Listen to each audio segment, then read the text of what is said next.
Hi guys, welcome. So I'm just gonna walk through how to design a gear train, how to edit the gears, and so that you can apply this to building the gear train drive system for your robot walker.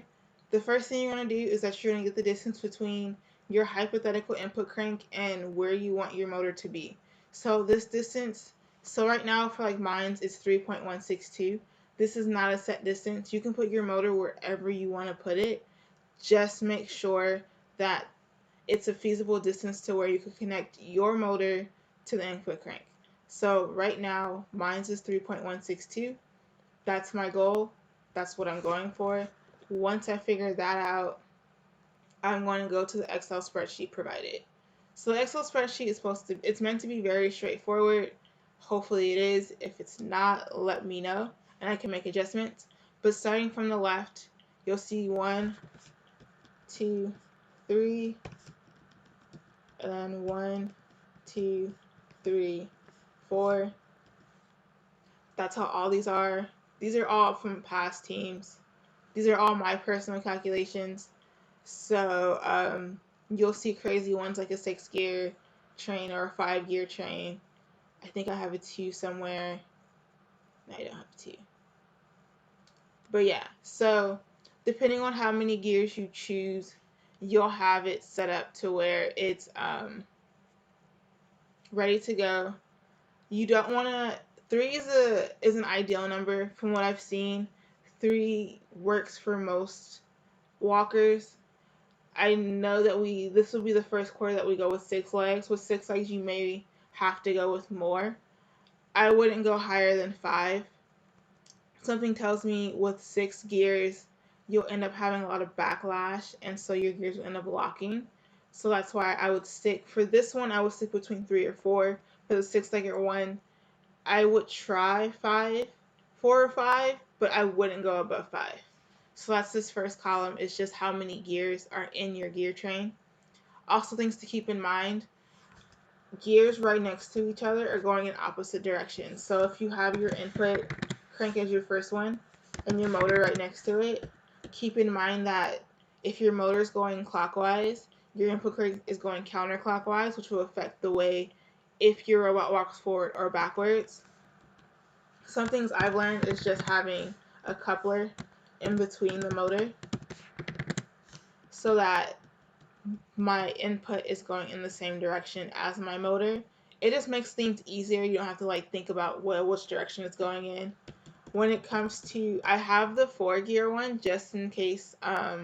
It's a suggestion as in if you wanted to use a gear train to make sure that your 2 legs are offset, you have that option with the 4-gear train, just because you can have leg 1, leg left, 1, leg left, 2, and then leg right, 1, and then leg right, 2.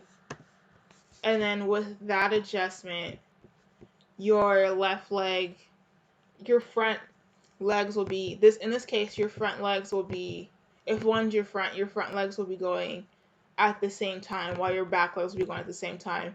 This is a bad design. It's not going to walk. But if you want to design it that way, feel free. But it's something to keep in mind when you're thinking about where each gear is going to go with respect to your 4-legged walker, where it matters in that respect of, depending on what gear you have attached to what, that's going to determine whether you which direction your input crank is going in. If I remember correctly, the motors, when it comes from plus to minus, if you connect it the right way, it should be going counterclockwise. You can double check that, but that's the original direction of the motors. If you just switch the leads, it ends up going clockwise.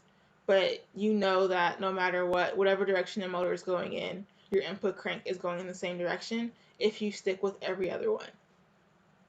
Second column is your module. So your module number is your teeth size.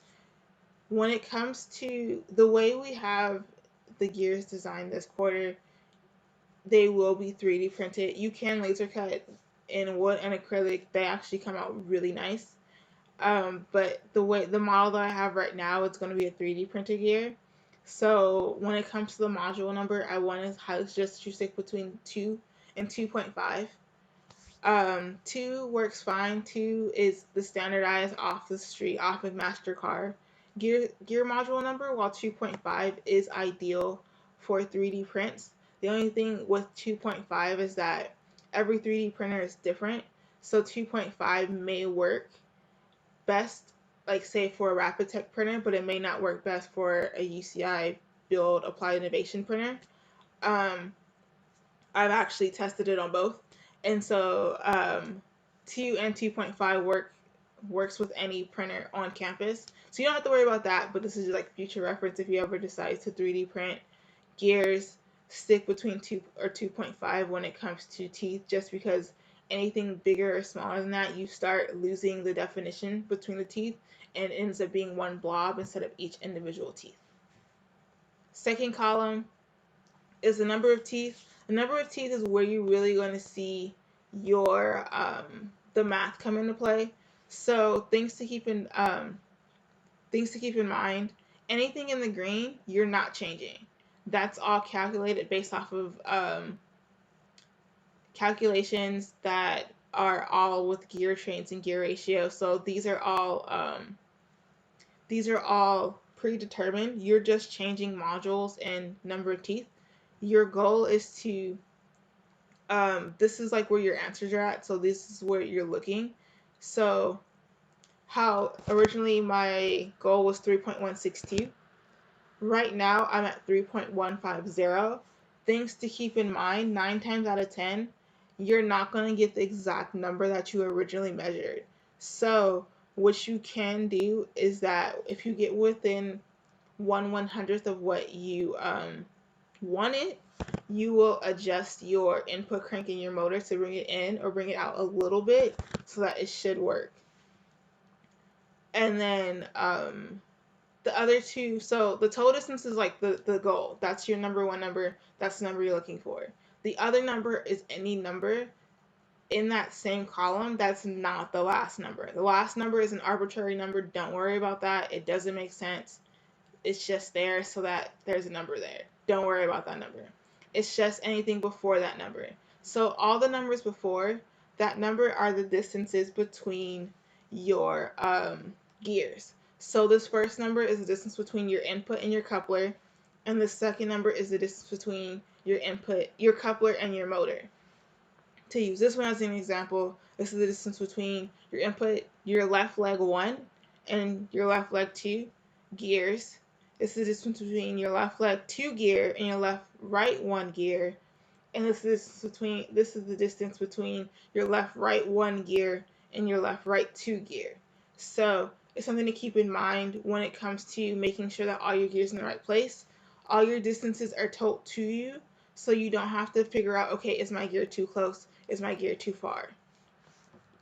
So once you find out these numbers and then this final number, you can go back to your original design and your assembly, and then you'll just make adjustments where the holes are at. So like for mine, I have it adjusted to where the distance between these two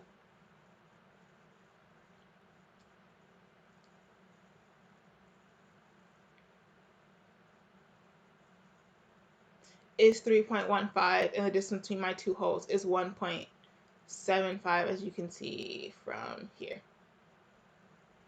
So once your holes are in the right place, you're ready to make the assembly.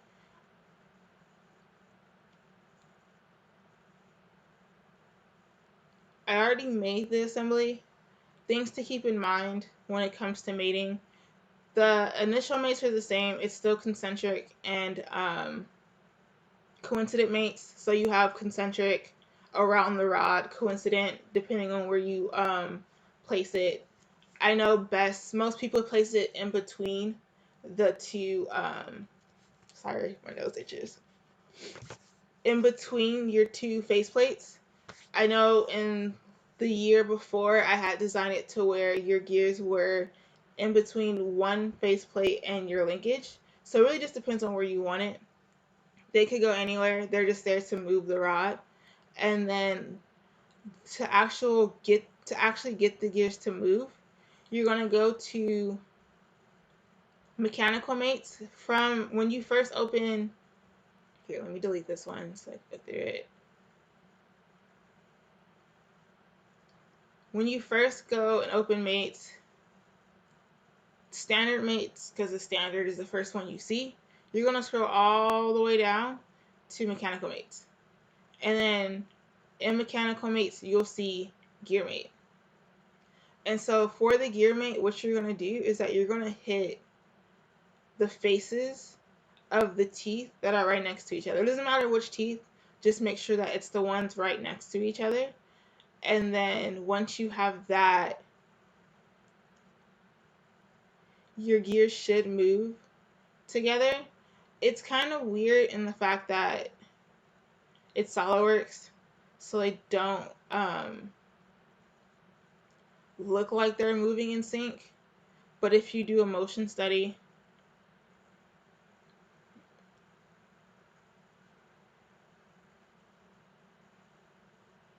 let me see if I can see.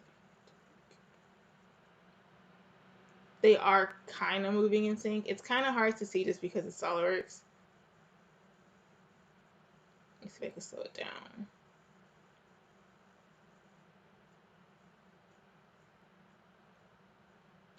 But yeah, you would still use the gear mates, and then when you do a movie, let's see if I can see it from recording.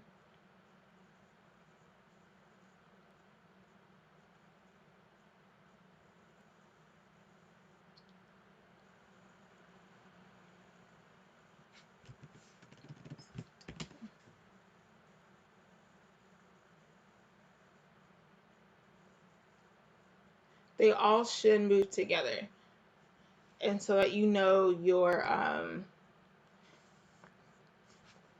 this one's the only one that has the motor. With the fact that this one is moving, you know that it's moving together. Also, before I go, something to keep in mind: if you wanted to gear up or gear down your robot walker, you would change, like for the case of the 3-gear one, if I wanted to gear it up so I wanted to go faster, I drop this to 10 and then it's going to go faster. If I wanted to go slower, I bump this up to 40 and then it's going to go slower. Things to keep in mind that the Pololu motors actually make it go pretty fast, so you don't necessarily have to speed it up, but you do have that option if you want to take advantage of it. Hopefully this helps, and hopefully everything is straightforward. If you have any questions, feel free to reach out.